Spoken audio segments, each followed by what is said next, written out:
দেখো এবং 7 পর্যন্ত আপনারা 1 থেকে 7 পর্যন্ত সংক্ষেপে একদম শর্ট সূচিটা লিখে গ্রুপে খাতা জমা দিবেন। কোনো উদাহরণ দেওয়ার দরকার নেই, এই দরকার নেই, শুধু এভাবে চলবে। আমরা প্রতিদিনই আমরা যে সময় পাই, এই যেহেতু রমজান মাস, আমরা চেষ্টা করবো সর্বোচ্চ যদি প্রতিদিন 10টা করে পড়ি, 1 মাসে হচ্ছে 300 ধারা শেষ হয়ে যাবে। তো প্যানেল কোডে 300 ধারা নাই, 300 ধারা নাই মোটামুটি। আমার মনে হয় প্যানেল কোডটাই ভালো আলোচনা হবে, সাথে আমরা নাইট ক্লাসে আমরা মাইনর অ্যাক্ট অথবা আমরা সাক্ষ্য আইনটা শেষ করবো। তো মোটামুটি হবে, কিছু প্রশ্ন দেওয়া থাকবে, আমরা দেখবো। তাহলে আমরা দেখতে পাচ্ছি 7 ধারা সাক্ষ্য, প্যানেল কোড আইনের 7 ধারাটা কি।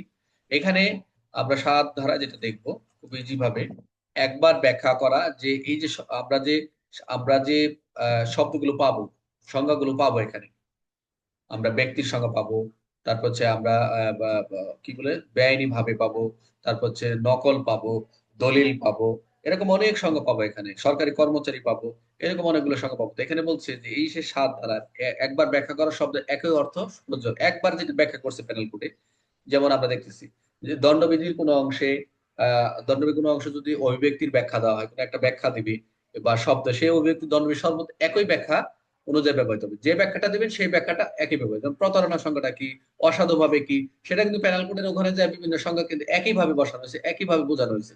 আলাদাভাবে এখানে সংজ্ঞাটা পড়ছেন ব্যক্তি কাকে বলে, নারী পুরুষ উভয়কে বোঝাচ্ছে, কিন্তু কথা হচ্ছে ওখানে কিন্তু একই রয়েছে, সেখানে কিন্তু আর পরিবর্তন নাই। এগুলো একটু খেয়াল রাখবেন, এগুলো কোনো পরিবর্তন নাই। বলছে একবার ব্যাখ্যা করা যে শব্দের একই অর্থ সর্বত্র প্রযোজ্য হবে, এক কথায় একই অর্থ, অর্থাৎ একই অর্থ সর্বত্র প্রযোজ্য। তাহলে কিরকম হবে? এখানে যেটা আমরা দেখলেন, এইখানে একটু নিচে দেখেন যে একই শব্দের অর্থ একবার নির্ধারণ করা হলে পুরো দণ্ডবিধিতে সেই একই অর্থ বন্ধ। আমরা একটা গল্প দেখি, উদাহরণ দেখি। বিচারপুর গ্রামে আইন বই লেখা হলো। বিচারপুর একটা আইন বই লেখা হয়েছে।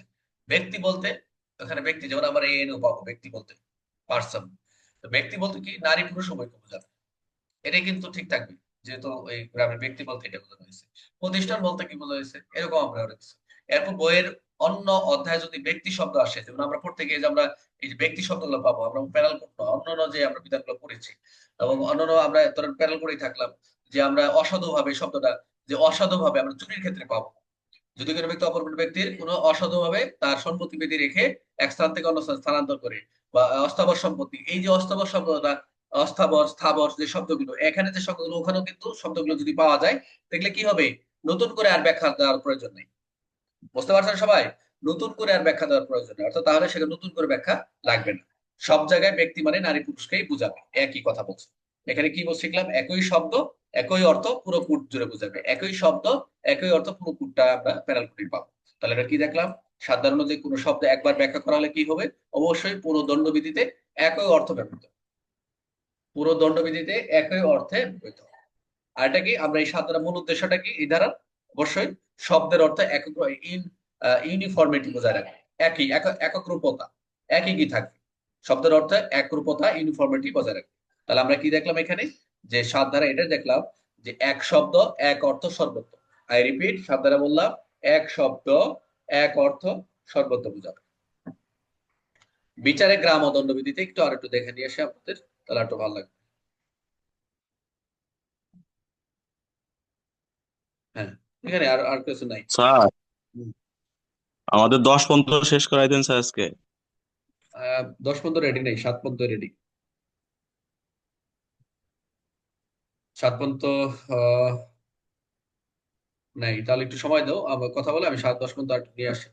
আচ্ছা, তাহলে আমরা এখানে কি দেখলাম, এই আমরা যে 7টা ধারা দেখলাম, এখানে নিচের দিকে লেখা আছে, আপনার পিডিএফ যখন পাবেন।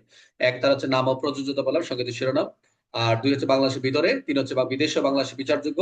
আর 4 হচ্ছে এক্সট্রা টেরিটোরিয়াল অফেন্স, আইনের অতিরাষ্ট্রিক। 5 হচ্ছে বিশেষ আইনও প্রবাহিত হবে না। 6 হচ্ছে জেনারেল এক্সেপশন।